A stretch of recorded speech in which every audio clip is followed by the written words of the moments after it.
G'day guys, and welcome to another episode of the Sunday Beginner Series.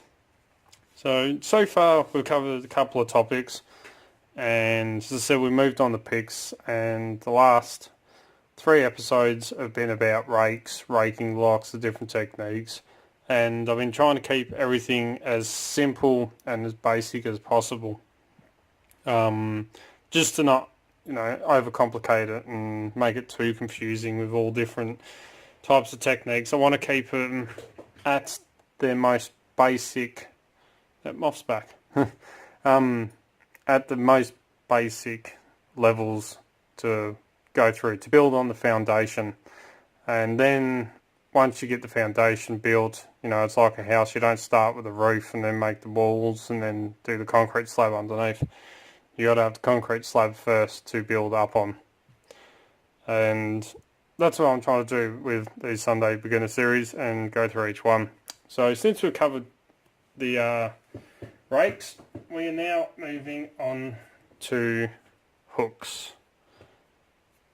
So hooks are the backbone of Locksport and lockpicking. These hooks mean more to us than raking locks, because this is what we are all about. Where most of us, we focus primarily on single pin picking, and to help us out with that, we have hooks, and they come in all different shapes and sizes. Let me just grab a few here, a few random ones.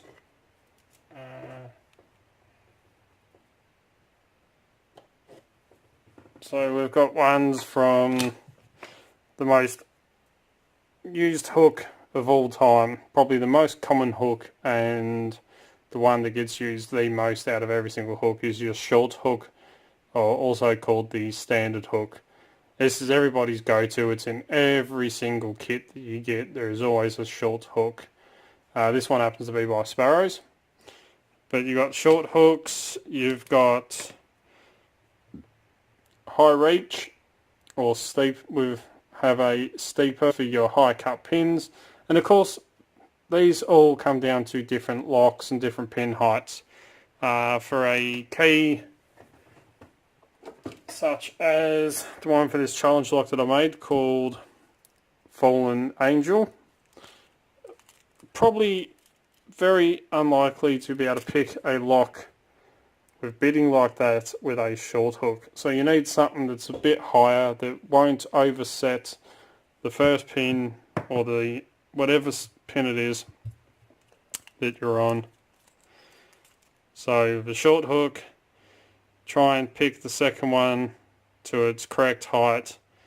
You're going to more than likely overset that first pin, trying to set it, and then you go down, try and set the other one to get that set. And I'm trying to do this in similar style as would happen in the key way.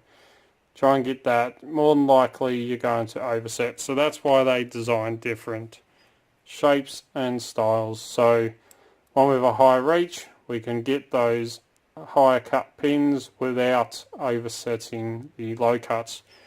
But it all comes down to what you like, what you want to use, what you're comfortable with. I have my favourite hooks, and I do change around, but there is a reason why there's all these different styles and shapes and sizes and thicknesses when it comes to hooks, because it's not one size fits all, it's not one style fits all. It all comes down to, testing what works for you, what works for the keyway, what works for the bitting, what works for the lock. I'm trying to get these. Sorry, my shoulder is still really busted. Thinking it might be rotator cuff.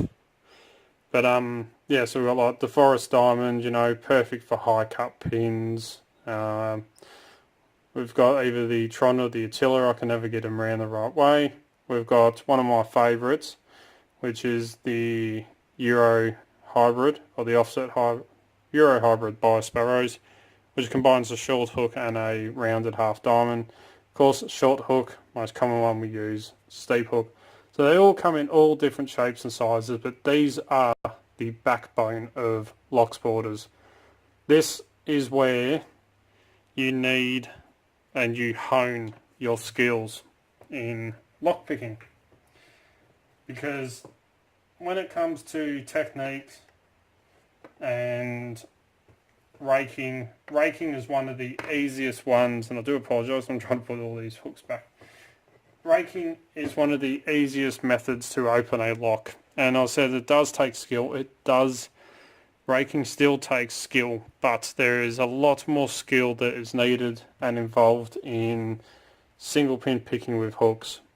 So over the next few weeks I will go through different hooks, the uses, which ones I like for what types of locks. We'll go over the different styles of hooks, single pin picking, and how to work out and to practice so you can pick up on what pin you are actually picking at the time. So we'll cover all that, but just thought I'd do a quick introduction in a way into hooks and give you a little bit of information of what's to come. So single pin picking, as I was saying, is where all the skill comes into it. It does take a lot more finesse for some locks or some heavier tension. Again, like raking, 90% of your lock picking is your tensioning. 7% is your picking skill, and 3% is luck. So this, I can probably actually just bump up that skill to about 8% and luck drop that down to 2. It is, it does take a lot more skill, and it does take a lot to learn single pin picking. It's not something that you will pick up as like that, you'll be able to stick a pick into the lock and be able to pick every single pin. It will take a while to learn, and as I was saying, it all comes back to your tensioning, but there's a few different methods, a few different tricks, and a few different skill sets that we will go through over the next few weeks on hooks and picking locks with hooks, which I know a lot of you are very interested in. And we'll go over, what I reckon are the most important hooks to have if you've got a pick set. I will cover, what would be my go-to hooks to cover or carry with me and all that, but that is all to come. This is just a little taste test of what's coming up ahead. So it will be hooks, and then once we've finished covering the hooks and the different methods and styles and uses of the hooks, then we're going to move on to security pins, how to detect security pins, the different feedbacks you will get. Once do that, we'll go through, picking the security pins.